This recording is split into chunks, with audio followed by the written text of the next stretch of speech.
All right. Well, I'm here with my friend, Coach Mike Minikwu, and we decided we'd have a little conversation. I know you and I have, our paths have crossed a lot of different ways with coaching and teaching and doing some things like that. And we met in college, but obviously we have different backgrounds and different experiences, and thought this might be a good way to have a conversation, especially since we both work with young people and want to get positive messages to them. So, first, how have you been feeling with everything that's going on in the world right now, sort of in the wake of the George Floyd killing and the protests and all that sort of thing?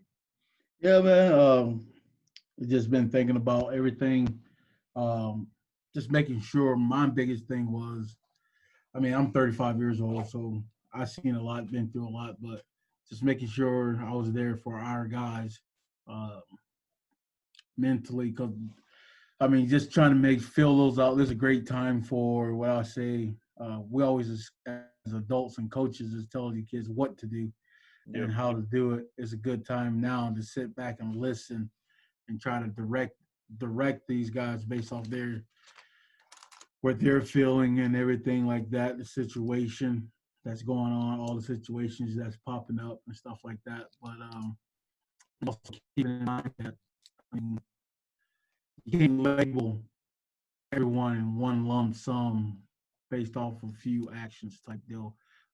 Kind of have those guys kind of sit back and realize that, like, what we're fortunate enough to do in this profession is like our sport.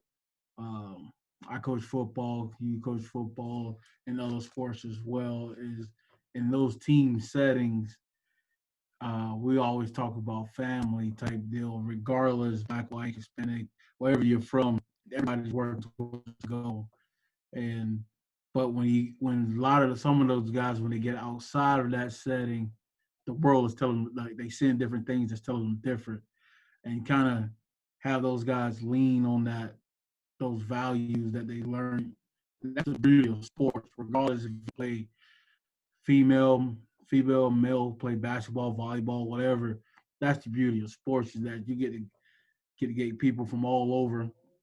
I'm from Florida, you're from Iowa, college, and it's like one of those.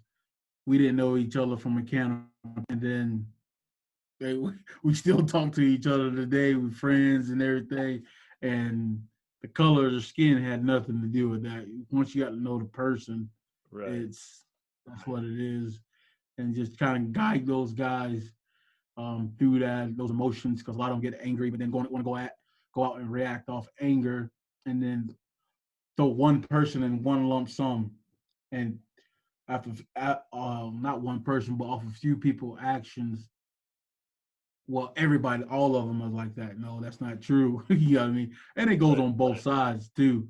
Yeah, you just got bad people across the board, Mhm. regardless of color. And those are just bad people. You know what I mean?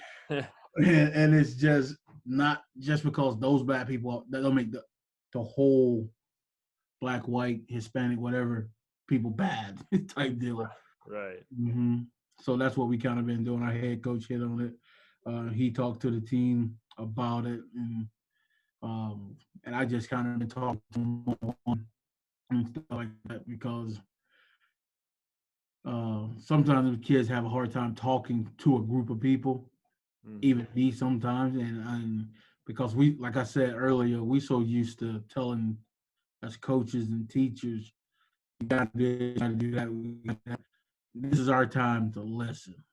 Right. You know what I mean? Yeah. Listen to them and kind of guide them with their thoughts, not telling them you can't do this, you can't do that type deal. Yeah, I think that's beautifully said, and you hit on a lot of really great things.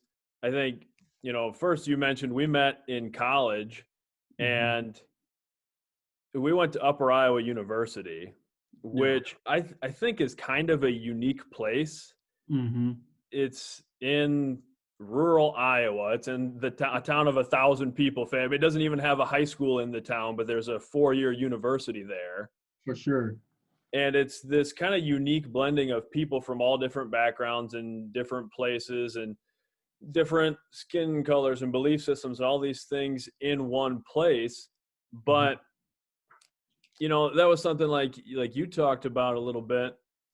To me, I guess I never really gave race a whole lot of thought, and to a point that's kind of okay. I mean, I just didn't really think about that, but I think something we're seeing right now is, like you said, that importance of listening to other people and kind of getting to know their individual stories a Mm-hmm. little bit. So, how are some ways that you have felt racism or just the idea of race in your life? Because obviously we've had different experiences Yeah, in it's that regard. like for me, it's more so like you get that uncomfortable feeling sometimes. Like for example, small town, you're out of your comfort zone.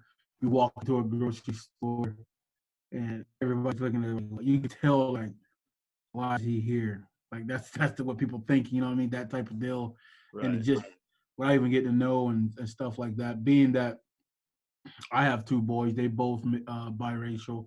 Three boys, they both biracial and stuff like that. When me and their mom walking in places, the looks that she gets, the looks that I get, type deal. It's just one of those deals. But being like for me, I'm more worried about how she feels, because for me, I just say whatever, just keep it going because I don't let that get to me. But there's some people that may react to those type of deals. Just I mean, you get the like I haven't been in those situations. Well, going back to when I was younger, my uncle, he's married to a white lady. Obviously, we drive in the car. My uncle, his wife, my cousin, and I were driving in the car, and we get pulled over. And they have us three get out, and they ask my uncle, "Is she all right?" And she's like, "That's my husband," type deal. So it's one of those deals where it's like, okay, in those type of situations, and just language and stuff like that. But it's out there, and for me personally, how I am, how I am. Hmm. It doesn't. For me, I just leave like one of the. I'm not going to be the confrontational type and whatnot, but I can see other people how they'll just blow it up and stuff like Right. that. So Right. just the everyday stuff like that, the looks that you get when you walk in certain places, and Yeah. then for me, I just don't go back. Like it's just one of those. It's just. Right. Mm-hmm, Now, you talked about like coaching football specifically, and mm-hmm. you've coached at different levels, high school, college. You've coached different places and found success in all those places at different levels, different states, all those sorts of things. And one of the reasons that I love coaching so much, like you do, is because it is sort of a microcosm of life a little bit. Those things translate to life. And like you said, it is a family. How do you go about building that positive culture, especially in college when you are bringing people in from different backgrounds and different places, and you kind of have to build that culture pretty quickly? Yeah, for sure. It's just one of those deals because in sports, we all working towards the same goal. Right. Okay. And in high school, for example, when I was a high school coach, everybody wanted to be playing. So I coached in Postville, Iowa, probably one of the most diverse towns in Iowa. For sure. With people from all over. Then I coach also high school down in Florida. In Iowa, everybody wants to get to the dome. Like Yep. you want to get to the dome, you want to play in the dome, and that's the common goal. So everyone is working towards that goal, and they realize that regardless of color or where you come from, we have to play together and be successful to get to that goal. And the same thing in college, like these kids at the junior college level wants to get recruited to be able to get out, and also want to have a shot to play in a national championship. Or for those guys to get recruited, they got to play well, play at a high level. They got to play together so they can play at a high level and Mhm. win games and get to the net. So it's always in a team setting. There's a goal that a common goal, and people can come together and work towards that goal, and they got trust one another. They ain't gonna be successful. deal, and that's one of the deals you gotta. And it translate when you go into the business or anywhere you're working. You going to run a company that you're a CEO of a company, but you got to trust your employees. But I think it's one of those deals where when you get outside of it, when you leave here, um, for athletes, I think male or female, they're more equipped to handle certain deals because they've been in team settings. Because okay, my teammate was from Florida, he or she is black or white, no matter, and they were able to come together and work towards a goal, and that's what I think. It's too much outside of sports. It's not in the country. We're not working towards the same goal. You got one group of people that want to take guns away. You got one group of people that don't want guns. You got one group of people that want to give big tax cuts to this. It's too much divide. Right. In sports, why the people that's able to do it well, you get everybody to believe in that one goal. Get them to play towards that goal, and just realize that um, it's not about your last name; it's about the logo that's on your chest in sports. So you play with that, whatever it may be, Iowa State, Iowa, Ohio State. Once those guys get there, Penn State, it's not about their name; it's about that logo and that team. And that's where, if we get that, if we can ever get to the point outside of sports where it's not about me, like the individual, and us as a country moving forward towards goal. Like, what is the goal? You know what I mean? It's I don't. You can't really look out there and say United States, they all working towards this. Right. You know what I mean? You know what I mean? Like, it's too many people doing their own deal, and which is fine. Everybody's not going to be working towards, but it's too many different deals out there, I would say. Right. Are there any specific things that you do with your program to try to foster that? Like you talked a little bit about listening to people. I just, from knowing your ability to connect with people. I've had one of my former high school athletes played for you at Iowa Central and had a really great experience when you and Jesse came in. Mm-hmm. He thought that was wonderful and connected with you. What are some of the things you try to do to create those connections and to get kids believing in that common goal? We always split our guys up, so we always try to make it where um, if a kid's from Iowa, he's living with someone from Georgia. We make stuff up. We split our team up into like eight teams, and so that team A, B, C, D, whatever is working together. And there's people from all over, different backgrounds working together, competing against the other teams. So they have to build that trust with one another within their groups. Mm-hmm. We do a lot of team, like for example, we play softball, we play kickball, we play um, bags, we do all basketball, we do all that stuff, competition, the Triton Olympics, and they got to hold each other accountable. In the off season, one thing that we do is split them up in eight. We choose eight captains, and the captains draft their teams. Right. So they draft their teams, and they draft them based. It's not just off athletic ability or color, whatnot. It's GPA and all that stuff and accounting, and then they're responsible for each other. Yep. So it's just kind of building that accountability with those guys, and then we constantly talk about, and our team is about our personal accountability, personal accountability, competitive excellence, academic integrity, and those pillars in our we base our program for those pillars. And we always, man, we got a diverse staff here, and we're always able to relate with different ones on those things like that. It's a few things that we do, um, and not. We quickly try to get them to think about, all right, once you come here, it's no longer about you, it's about Iowa Central.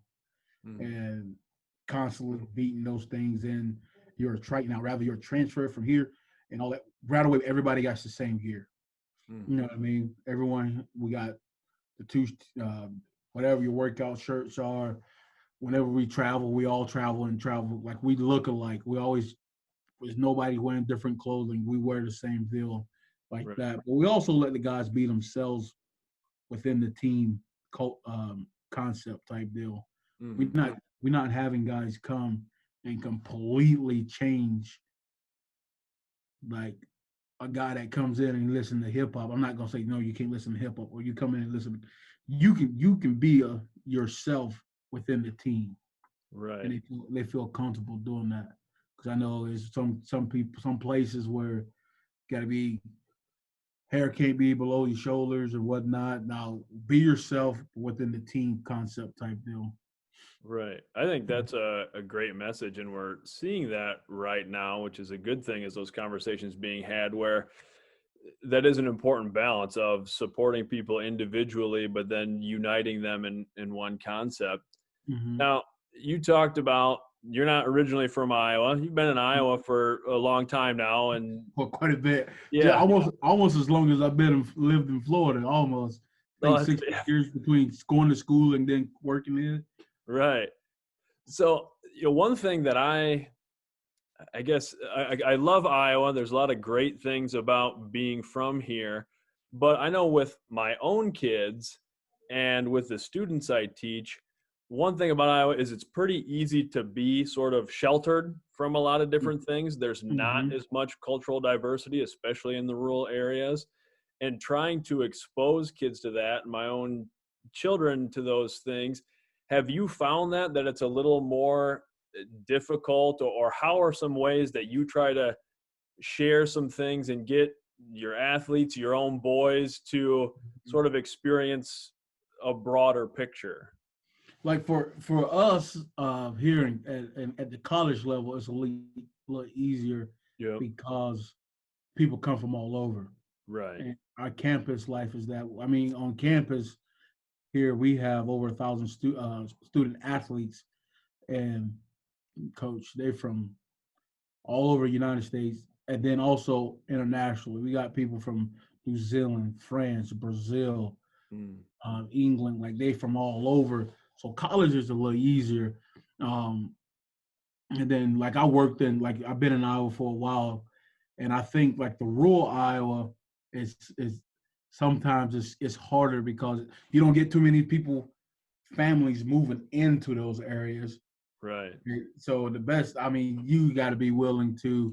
For my what I do, I got my boys. My oldest, he's a basketball player, so Mm. he plays basketball up in Postville, and he always talking about, well, he wants to play in college, right? Mm. He wants to try to he wants to play at the highest level. So he always comparing himself to people around Postville. I say, listen, it's a. I mean, if you, it's a lot more than that. So what I do with him, he plays travel ball. So he goes to Minnesota, he Mm. travels Des Moines and everywhere else, and playing, and it's and it opened his eyes up to like that. There's a lot of great basketball players there, and that's just in that sport.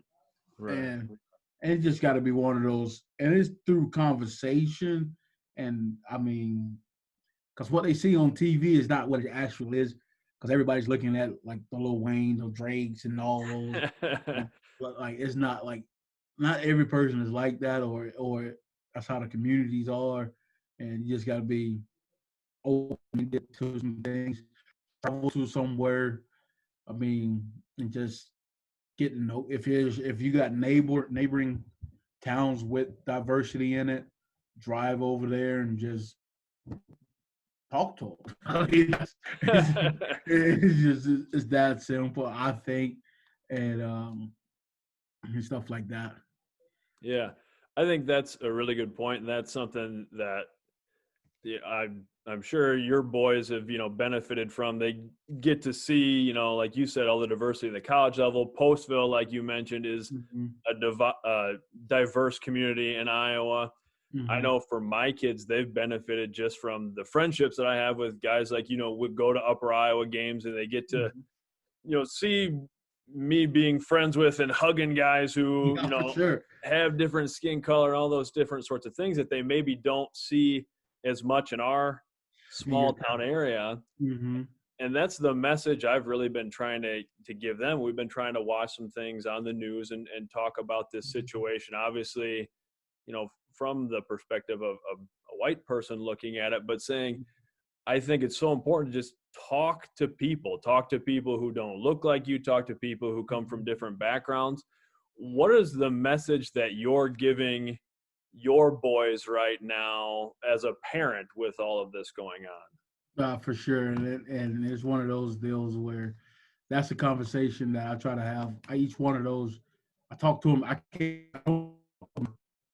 Well, 13, 11, and 3. So Mm, the two older ones, I don't talk to them at the same time. yeah. It's just one of those I kind of drive around and just talk to them individually. And I'm like, listen, there's some people, no matter what skin color it is, are bad, like bad people. Mm, And, but you cannot live in fear. Because one of the questions was I got with my son. He's like, well, if because he's a basketball player and he wears the cutoff shirt, with the beat hood on the top. He said, well, I can't wear. But I'm like, yes, you can. mm, You can't run around in fear. You just got to go about it and just try to teach them if this happens, how to respond to it so you can come home safely. And because that is a concern for some, and it can happen. Some people like, well, it can't happen in this small town. Yes, it can. You never know the people where stuff at, and it's just one of those. Just talking to him and his mom, Joy, their mom, mm. she's great and she does a good job. And being able to see both families, like my boys have seen my side of the family and their side of the family, how we are able to communicate and still with no issues and stuff like that.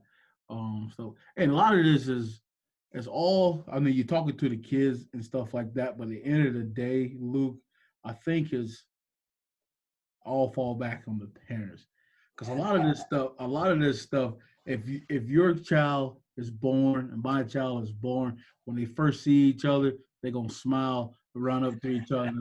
You're not born that way, right? Right. It's a learned behavior. It's taught. It's what they see, and just being educated enough to understand that it's wrong in some places, and just being able to. That's the thing is, I mean, we can give guys messages all the time, but when they get home, are they mature enough or know enough to when they hear adults saying things, is it can they step up and be like, no, this is how it is. Right. You know what I mean? And that's how it is. A lot of this stuff is learned behavior or whatever type stuff. And because nobody's born prejudiced or racist. Like you're not born that way. And Right. you see videos of it all the time. You get two babies of different skin colors when they first see each other's hugs, smiles, and all that stuff. That tells the truth right there is them babies not seeing that. Like they Right. learn it as they grow up and stuff like that. So that's the message I kind of tell those guys. I mean, you got to live on hope on things to get better and change to come. Yeah, that's really well said. And I totally agree. I think sometimes I look at my kids and think that they do a better job with things than I do sometimes, or that they kind of show me the way that like people should live. I mean, to kids, it's pretty simple. You be nice to each other and respect each other. And that's about Facts, all there is. facts. Everything is learned. They learn. I mean, when they growing up, I mean, that age group from freaking 1 to 13 in there, they just trying to do things right. Right. Exactly. Yeah. They Yeah. just try to without. They don't want to get in trouble by their parents and nothing like that. And yeah, be nice. That's not. I mean, they tell you what to do. Right. Right. Yeah. But but after that 13 to 14, once they hit 15, it's kind of everything is like they learned through seeing or hearing and stuff like that. Right. Mm-hmm. Now, are there any things like, you kind of mentioned you will see videos of, say, like two kids of different skin color together. There's been a lot of stuff, obviously, on social media and in the news and things right now. And there have been some things that have been scary. I've been concerned for people who I know live in certain areas and do those different things, but there's been a lot of uplifting, kind of Mm-hmm. powerful messages and things too. Are there any things specifically that you've seen that are like, wow, that's a great message or a hopeful message that I'm Mm-hmm. seeing? Yeah, it's just a kind of, as far as that stuff, it's like just listening to people that are in position that could make some stuff shake, make Mm, some changes and stuff, or just learn their messages and stuff like getting people registered to vote. Like LeBron is holding a big deal in Tulsa on June 19th. That's a big deal there, yeah, and he's going. He has over 100 and some followers, and so he'll be doing that deal. So he'll be doing that on that day. So there's a lot of stuff out there. Like those type of people are the ones that's going to be bringing about me seeing some. I mean, two people listen, but when people like him are out mm, and doing stuff like that, you get some people eyes open and mm. hopefully change and stuff start happening. Yeah. No, I think that's good. There's a lot of good stuff out there right now. Um, I guess any other things that I was thinking of is we both have a passion for working with young people, and specifically in athletics, but in teaching and those sorts of things too. Do you see, do you take hope from that, just in the idea of working with young people and seeing that change is possible? Like, I know that's something for me that always kind of lifts my spirits is I get to work with young people every day. I see that they are optimistic and they're willing to listen to things, and that gives me a lot of hope for the future in general. Yeah, and that's what it is.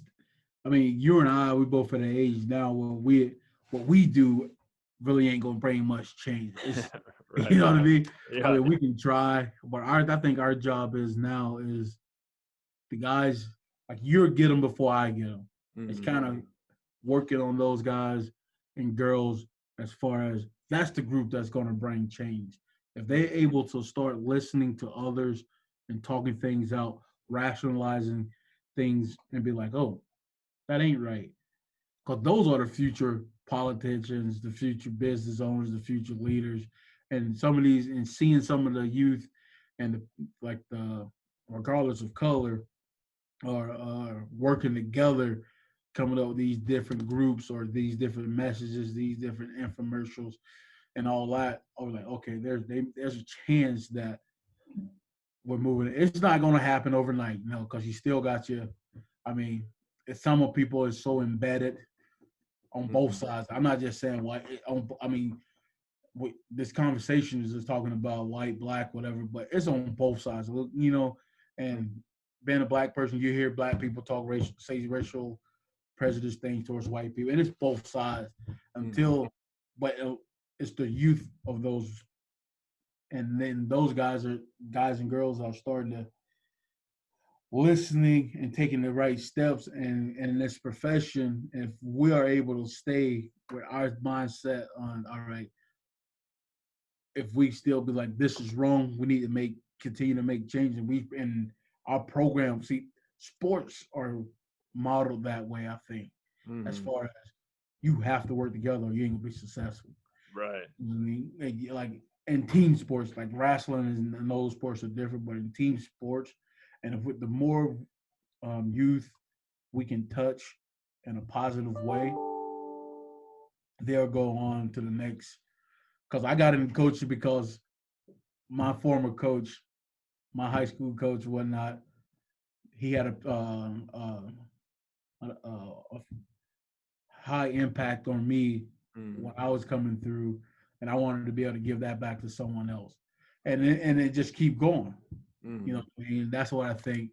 There is hope when you get the right coaches around in that group, in that setting with Mm. those kids, stuff like that, because you can get people to change minds regardless of what their parents taught.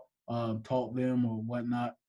If now, because if you come to college or you go on a high school team and you play with people from all backgrounds and you still got your prejudice or thoughts or whatnot, you're not going to be successful or you're not going to be a part of that team very long because you're going to do something or say something to get yourself in trouble. Right. So then you'll be removed from the team and that team is still going to be there.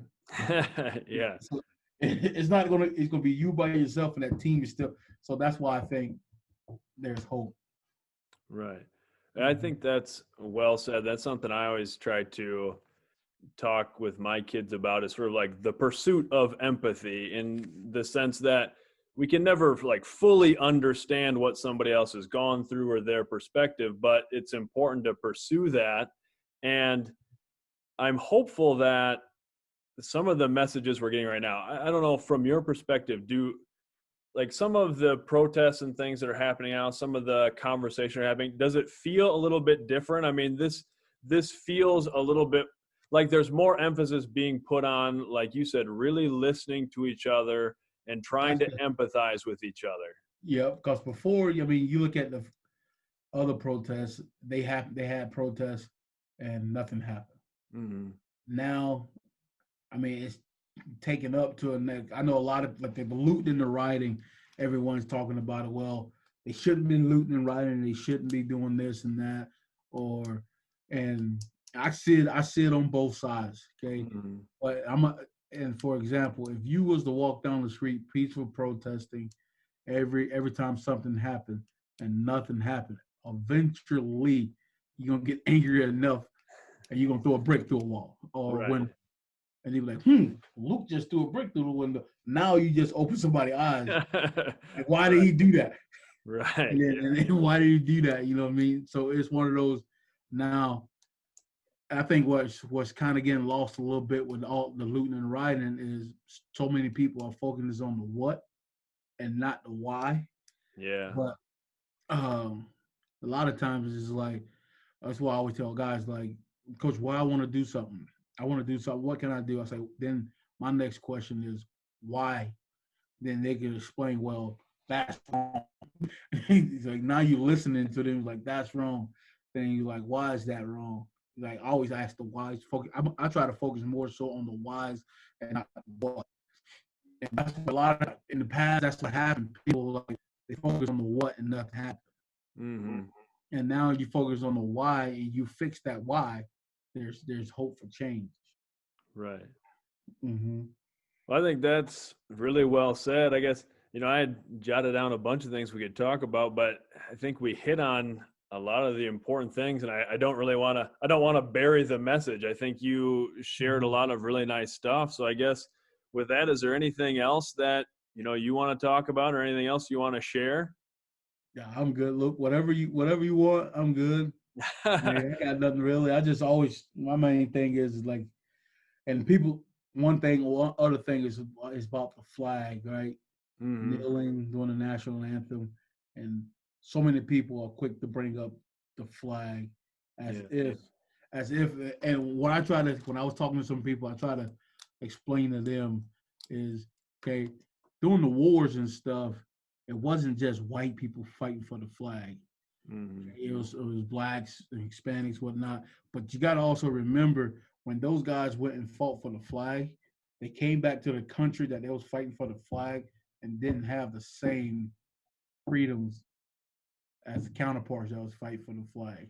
Right. And that's probably the most. And people are like, well, so that I'm not saying it's right, wrong, or indifferent, but I was just giving a reason why so much frustration it is, and like as far as that, it's not about the flag.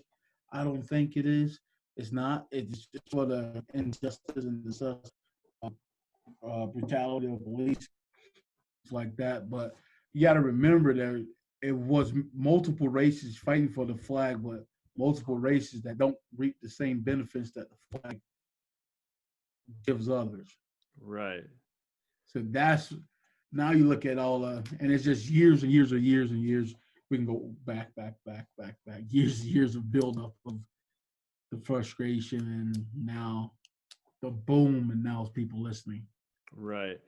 Well, and I'm hopeful that's something people are seeing a little bit now, because there is more conversation about the problem being systemic, not just individual. And is that, I mean, is that something that you have felt where, I mean, you do sort of hold some of those generational things? I mean, I think everybody does. The experiences your parents, grandparents, and so on have had. I mean, have you felt the impact of that sort of systemic racism, you kind of hold on to it, or people feel it I back through think, the generations? yeah, people feel it and people see it because you look at the population of the United States. There's what, three times as many white people than any other race. But then you look at the jails system, uh, it's twice as many blacks and browns in jails as is white. But Right.